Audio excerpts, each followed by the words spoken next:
السلام عليكم ومرحبا بكم معنا في فيديو جديد ووصفة جديدة.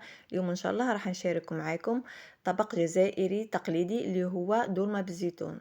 راح نحضروها على طريقة ناس الشرق. واش نحتاجو كمية من اللحم، طبعا كما راكم تشوفوا نضيف لها تقريبا 4 مغارف تاع الزيت مع مغرف تاع السمن، يعني مغرف ما تكونش معمرة مليح. خليوهم على النار يتقلى اللحم تاعنا حتى يدي هذيك التحميره ويطلق البنه تاعو في الزيت، ومن بعد نضيفوا البصل. عندي حبه تاع بصل الحجم تاعها يكون متوسط، نرحيوها في الاشواغ مع 3 فصوص تاع الثوم. بعد ما يدبالوا مليح نروحوا نضيفوا لي زيبيس. واش نحتاجو؟ ما نحتاجوش يعني لي زيبيس ياسر، نحتاجو فلفل اسود كما راكم تشوفوا، كميه من الملح. حاولوا انكم ما تكتروش البنات لانه الدول ما راح نحطوا فيها الملح، وسي الزيتون فيه كميه من الملح. ضفت عفوا نعاود لكم، ملح، فلفل اسود، راس الحانوت، وكنت درت معاها كميه من الثوم بودر. بعد ما خليناهم يتقلاو نروحوا نضيفوا كميه من الماء يكون سخون ونخليوه يطيب. دركا نروحوا نحضروا الدولمه. نفس لي زيبيس اللي كنت حطيتهم في البرمه راح نعاود نحطهم في اللحم. فلفل اسود، ملح، كميه من راس الحانوت، عندي توم كما راكم تشوفوا، وعندي توم بودر. ما نكتروش، برك ندير كميه قليله كما راكم تشوفوا. وطبعا فلفل اسود. عندي المعدنوس نديرو كميه تكون شويه مليحه، لكن حاولوا ديما تتخلصوا من هذيك الاغصان اللي تكون فيه. عندي 2 مغارف تاع بصل. البصل حاولوا تحطوه به بكميه الماء اللي تكون فيه. عندي نصف مغرف تاع السمن، حبه تاع البيض. البيض ماشي ديما ديروا حبه، يعني على حسب كميه الفيونداشي اللي كانت تكون عندك.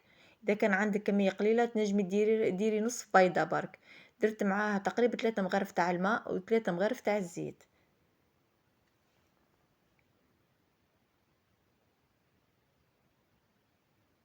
نحاولوا ندخلوا هذيك التوابل كامل مع اللحم، يعني البنات مشكم تدخلوهم. حاولوا انكم تعجنوا باش تجيكم الدولمه تاعكم بنينه وتجيكم طريه.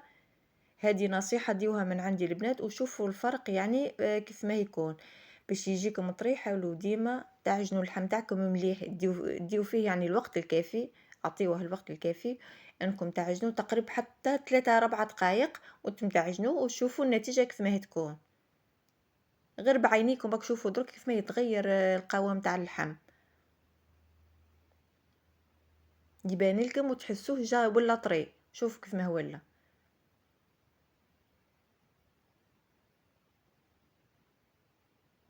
الفيونداشي البنات هذه نصيحة نمشيو بها، كي تعجن مليح يعطيكم بنة ويعطيكم يعني طراوة ما شاء الله. دوكا نروحو نشكلو لي بول. كان عندك كمية من الماء عاوني بها روحك باش ما يلصقش اللحم، يعني نشكلوها بالاحجام اللي حبيتوها نتوما. انا درت دي بول كانوا شوية كبار كما راكم تشوفوا. كيما تنجموا سي تشكلوا منهم صبيعات كل وحدة والطريقة تاعها.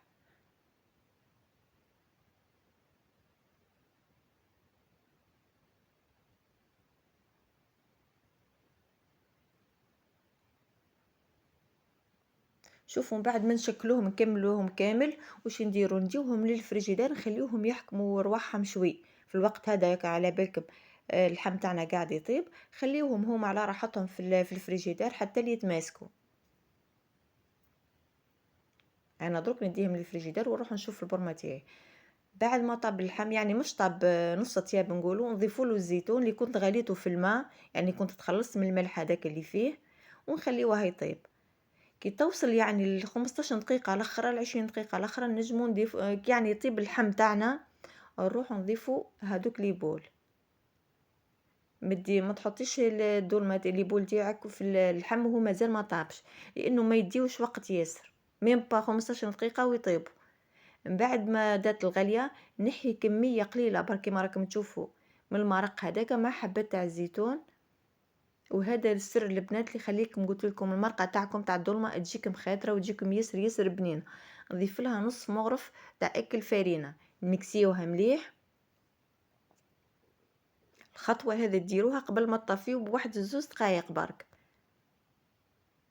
شوفوا كيف بعد ما نشف هذاك المرق، يعني بقات فيه كميه قليله برك، نروحوا نضيفوا الخليط اللي كنا درناه، تغلي واحد 2 دقائق ونطفيو.